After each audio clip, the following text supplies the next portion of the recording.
कोविड-19 महामारी ने पूरे विश्व को अपनी चपेट में लिया। कई देश इससे प्रभावित हुए। इससे भारत भी अछूता नहीं रहा।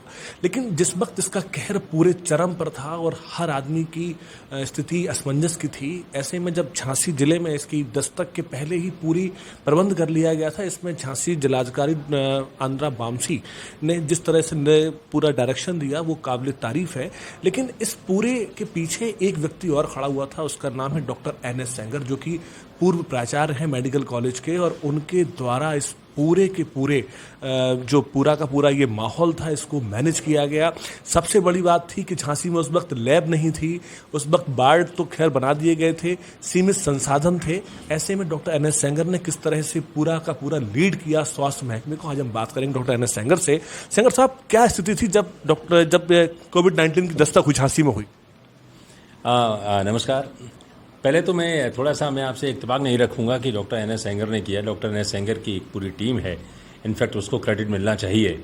और उसमें नेतृत्व प्रधानाचार्य डॉक्टर साधना कौशिक जी का है। और जो टीम में कई इंपॉर्टेंट लोग यहाँ पर शामिल थे।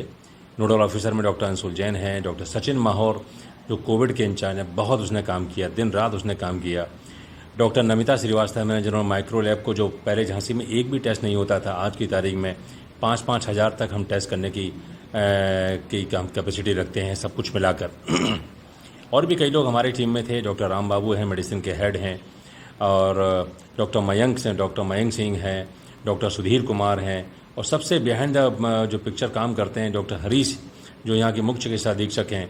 इन लोगों की पूरी, और कई सारे फैकल्टी, सारे रेजिडेंट्स, सारी नर्सेस की पूरी टीम थी। Even class 4 nurses ward boy की टीम थी, जिन्होंने मिलकर ये काम किया। इनफैक्ट पहले शुरू में तो ये था कि कोविड का भय बहुत ज़्यादा था। हेल्थ केयर वर्कर भी बहुत डरे हुए थे, डॉक्टर्स भी डरे हुए थे, नर्सेज भी डरी हुई थी। नर्सेज को स्पेशली काम करने में बड़ी दिक्कत होती थी, क्योंकि उन्हें डर बहुत था। वार्ड बॉय को बहुत डर था। उनको बार बार ट्रेनिंग करके, शासन की नीति के अनुसार ट्रेनिंग करके उनको ट्रेन किया गया, उनको डर दूर किया गया। और इस तरह से फिर रिजल्ट अच्छे होने लगे।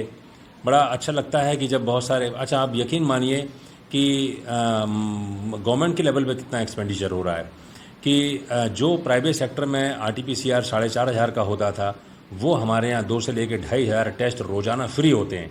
तो ये चीज़ समझ लीजिए कि लैब में करीब 70-80 लाख रुपए पर डे का गवर्नमेंट खर्च कर रही है। और कोविड का ट्रीटमेंट पूरा फ्री है। अगर कोई भी सीरियस मरीज अगर किसी नर्सिंग में प्राइवेट सेक्टर में भर्ती हो जाता है, तो प्रतिदिन के हिसाब से करीब 60 से लेकर 1 लाख रुपये खर्चा आता है। हमारे मरीज मेडिकल कॉलेज के अंदर टोटल फ्री इलाज हो रहा है। 15 दिन भी भर्ती हो रहे हैं। अगर इस हिसाब से लगा लीजिए, कम से कम 10 से लेकर 15 लाख रुपए प्रति मरीज खर्चा आ जाता होगा। तो टोटल गवर्नमेंट कमिटेड है और फ्री इलाज कर रही है। और हमारे भी हाथ गवर्नमेंट ने पूरे खोल रखे हैं। किसी भी चीज़ की ज़रूरत हो, जैसे रेमडेसिविर है, प्लाज्मा की ज़रूरत है, टोसिलिजुमैब तक भी अब गवर्नमेंट ने दे रखी है, जो करीब 40,000 का इंजेक्शन आता है, वो भी गवर्नमेंट ने अब कुछ मरीजों को प्रोवाइड कर रखा है। महंगी से महंगी एंटीबायोटिक मेरोपेनम और कॉलिस्टीन सब यहाँ पर अवेलेबल हैं और मरीजों का इलाज हो रहा है। तो पहले तो ये था कि डॉक्टर्स का, हेल्थ केयर का अपना डर खत्म हुआ। फिर कमिटेड होकर लोगों ने काम किया, पूरे जोश के साथ काम किया, और जिससे कि हमने मोर्टेलिटी बचाने की काफ़ी कोशिश की।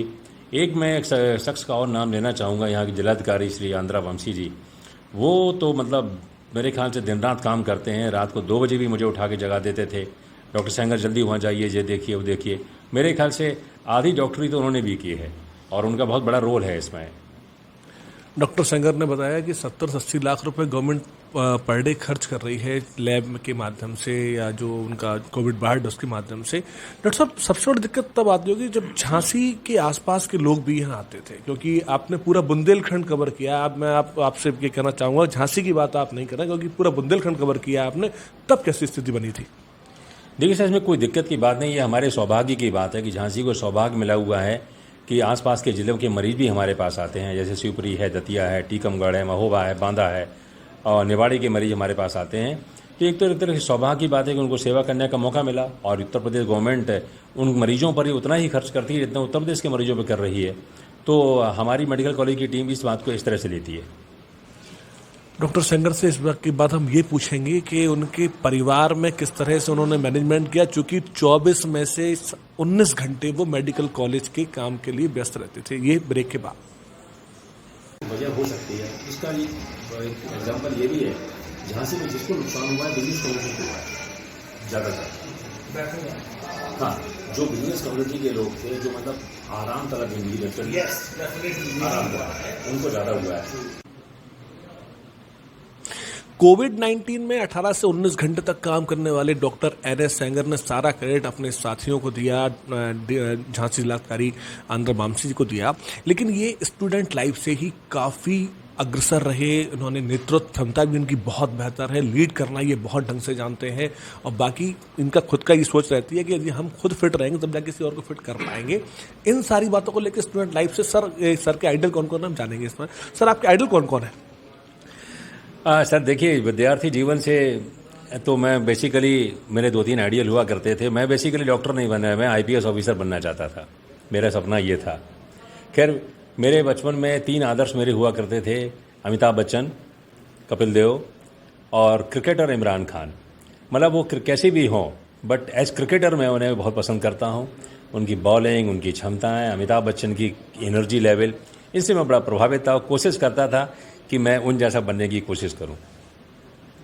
डॉक्टर साहब, कोविड-19 में टाइम पूरा यही दिया आपने, तो फिर परिवार के साथ में न्याय कैसे कर पाए? जो आपके दायित्व थे वो उनका निर्वहन कैसे हो पाया? परिवार भी बहुत बड़ा छोटा है। मेरे 2 बच्चे हैं, बेटा डॉक्टरी कर रहा है एफएमसी पुणे से, वो रहता नहीं यहाँ पर। बेटी हमारी अमेरिका में पीएचडी कर रही है, तो वो भी नहीं रहती है।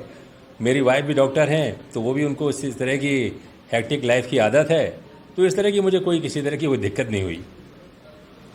डॉक्टर साहब, वर्तमान में कोविड-19 कितना खतरनाक है और आम जनता से आप क्या अपील करना चाहते हैं कि किस तरह से अभी भी आवश्यकता है? एक तरफ जो पीएम मोदी ने अभी कुछ दिन पहले अपना एक भाषण में कहा था कि अभी जब तक कोई दवाई नहीं तब तक कोई ढिलाई नहीं, तो दवाई की इसकी स्थिति कब तक बनने वाली है और अभी क्या आवश्यकता है ध्यान देने की? नहीं, बिल्कुल ठीक बात है। ये देखिए, इस बीमारी को अनुशासन से ही इस बीमारी को जीता जा सकता है। बात बिल्कुल सच है, जब तक कोई दवाई नहीं तब तक कोई ढिलाई नहीं। मास्क है जरूर, 2 गज दूरी, मास्क है ज़रूरी, ये बिल्कुल बहुत ज़रूरी है। और मुझे लगता है कि जिस तरह से भारत सरकार ने, उत्तर प्रदेश सरकार ने जिस तरह से अनुशासन को हम लोगों में डाला है, उससे बीमारी कंट्रोल करने में बहुत फ़र्क पड़ा है।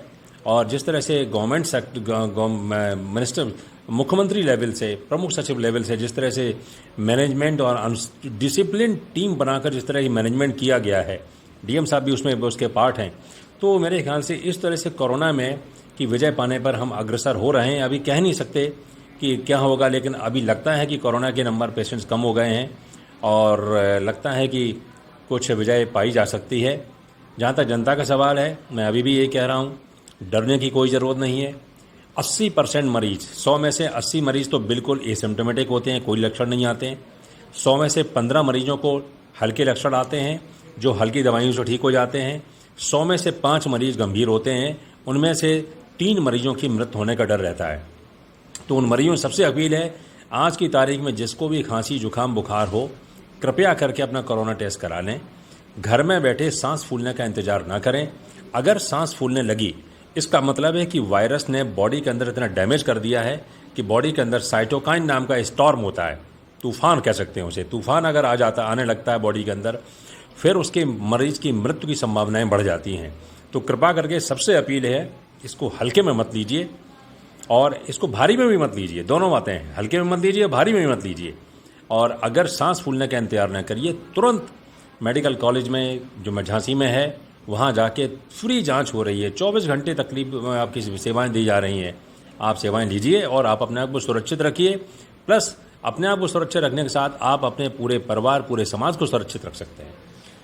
डॉक्टर साहब, आपके कार्यकाल का दिन का पहला घंटा हो या 18वां घंटा, आपकी एनर्जी लेवल पूरा हाई रहता है। उसके पीछे कैसे फिटनेस को ध्यान रखते हैं अपना, और आपकी एनर्जी इतनी ज़्यादा कैसे रहती है? उसके लिए तो भाई देख, मैं है कि मैं हाई प्रोटीन डाइट लेता हूँ।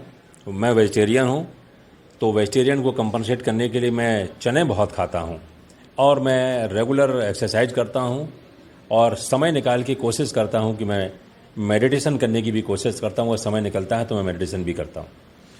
तो ये राज है डॉक्टर एनएस सेंगर की, जो हर वक्त आप कभी भी इनसे मिलिए आके, हर वक्त एनर्जी लेवल बहुत हाई मिलेगा आपको। सामने वाला इनके पास आते ही अपने आधे दुख दर्द भूल जाता है। कुलदीप,